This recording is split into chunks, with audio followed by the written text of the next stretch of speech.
আসসালামু আলাইকুম ফ্রেন্ডস। কেউ যদি মনে করে যে আমি অনেক বড় মুসলমান, আমি অনেক ন্যাক কাজ করি, সৎ কাজ করি, সৎ পথে চলি, কোনো অন্যায় করি না, তাহলে তার এক্ষেত্রে তার অহংকারী হওয়া উচিত না। কারণ এগুলো সবই আল্লাহর নেয়ামত। আল্লাহ তার উপর রহম করেছেন, সেজন্য তাকে সৎ পথে পরিচালিত করছেন। আল্লাহ যাকে রহম করে সেই সৎ পথে পরিচালিত হয়। এখানে ব্যক্তির কোনো যোগ্যতা নেই। আমরা নিতান্তই অক্ষম, নিতান্তই দুর্বল। আমরা শুধুমাত্র আল্লাহর খাঁটি বান্দা বা বান্দি হতে চাই। আমার বিশ্বাস যে এবং আমি মনে করি যে আমরা ছোট্ট শিশুর মতো, যে কিছুই বোঝে না, কিছুই জানে না। দেখা যাবে আল্লাহ আমাদেরকে হাত ধরে তারপরে কোনো অচেনা পথে নিয়ে যাচ্ছে।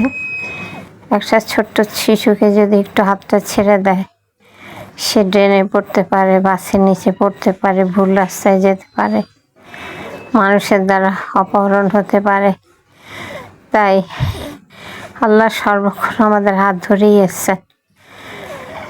আমরা যদি সর্বক্ষণ আল্লাহর পথে থাকি, তার মানে আল্লাহ সর্বক্ষণ আমাদের হাত ধরে আসছে। সেটাই সবচেয়ে বড় নেয়ামত, সেটাই সবচেয়ে বড় রহমত। এবং কেউ যদি ইমানদার হয়, সেটা আল্লাহর মেহেরবানি, আল্লাহর রহমত। সেই জন্যই আল্লাহর রহমত ছাড়া কেউই বেঁচে যেতে পারে না। মানুষের সব কিছুর ঊর্ধ্বে যেটা খোঁজা উচিত তা হচ্ছে আল্লাহর রহমত। যে আল্লাহর রহমত পায় সেই সফল। সেই দুনিয়াও আল্লাহ তাকে হাত ধরে আগায় নিয়ে যাবে এবং পরকালেও আল্লাহ তাকে রক্ষা করবে। আল্লাহ আমাদেরকে আল্লাহর রহমতের ছায়াতে আচ্ছাদন করে রাখুক। আল্লাহ আমাদের রহমতের মধ্যে ডুবিয়ে রাখুক, আমাদের হাতটা না ছাড়ুক। আল্লাহ আমাদের সবাইকে রহম করুক, আমিন। আসসালামু আলাইকুম। আসসালামু আলাইকুম। মানুষের সারা জীবনই কোরআন এবং এর তাফসীর পড়া উচিত।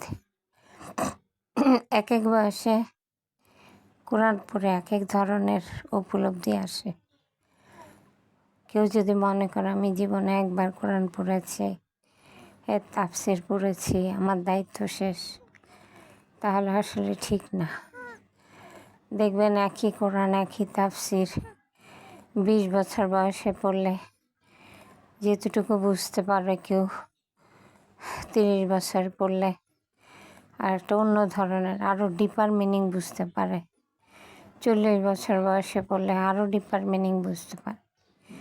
সেই জন্যই মানুষের সবসময় কোরআন হাদিস পড়া উচিত এবং এর ভিতরের তথ্য, গূঢ় তথ্য অনুধাবন করা উচিত।